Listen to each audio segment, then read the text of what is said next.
जिन्होंने गीता पढ़ी है वो जानते होंगे कि योगी हम उसको बोलते हैं जो दूसरे का दुख अपना दुख समझे। और गुरु नानक जी को जिन्होंने पढ़ा होगा वो जानते होंगे कि उन्होंने कहा कि माया के बीच में रह के माया से दूर हो वो योगी होता है। तो बताओ जो गद्दी पर बैठे हैं, जो गद्दी पर बैठे हैं, अभी हम लोगों ने उनका कारनामा देखा, उनके लोगों का कारनामा अभी हम लोगों ने लखीमपुर में देखा, जहां पर किसानों को कुचल दिया गया गाड़ी से, गाड़ी के टायरों से किसानों को कुचला गया। वो किसानों को तो कुचला ही गया है, लेकिन उसके साथ साथ कानून को भी कुचलने की तैयारी थी। जो लोग किसान को कुचल सकते हैं, कानून को कुचल सकते हैं, उन्हें देर नहीं लगेगी कि एक बार वो संविधान को भी कुचल देंगे।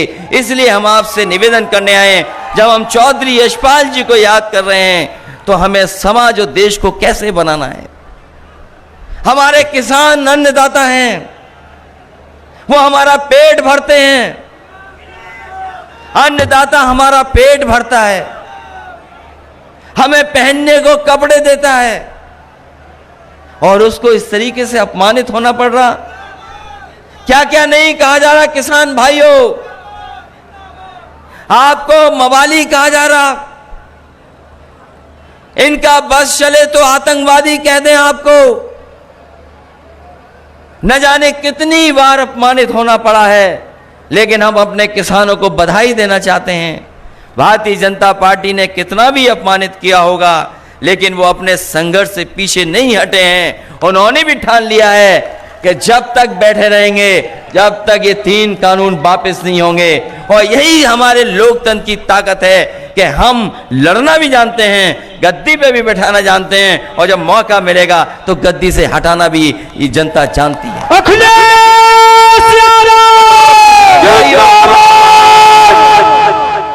किसान भाइयों बताओ, हमें और आपको तो वादा किया गया था कि आय दोगुनी हो जाएगी, हम जो पैदावार करेंगे उसकी आय दोगुनी होगी। पिछले चुनाव में एक वादा किया गया कि आय दोगुनी किसानों की होगी। आज हिसाब किताब लगाओ किसान भाइयों, उनके बेटों, यहां किसान भी हैं, उनके बेटे भी हैं, हिसाब किताब लगाओ, बताओ हिसाब किताब में हम लोग कहां खड़े हैं, कहां खड़े हैं हम लोग हिसाब किताब में।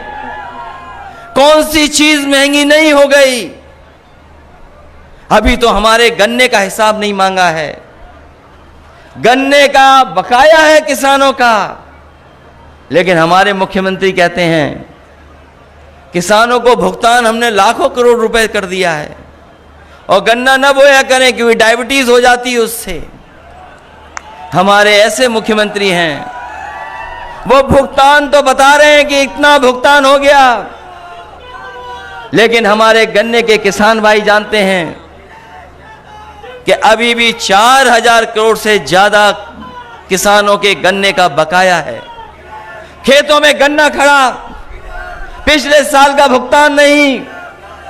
यहां धान नहीं होता, कम धान होता है, लेकिन जिस इलाके में गाड़ी से कुचला गया किसानों को, वो धान का इलाका है। धान की कीमत क्या सरकार ने तय की?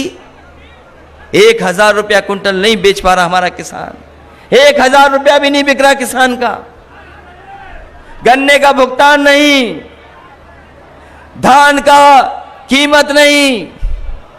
और सहारनपुर वाले जानते होंगे, बताओ पेट्रोल 100 रुपए पार कर गया कि नहीं कर गया पार? 100 रुपए पार। ये सरकार रही तो पेट्रोल डीजल नीचे नहीं जाएगा, आसमान छू जाएगा। अभी तो 100 पहुंचाया है, थोड़े दिनों बाद 100 से ऊपर पहुंचा देंगे। हमारे बुजुर्ग इशारा कर रहे 2 उंगली से 200 पहुंचा देंगे।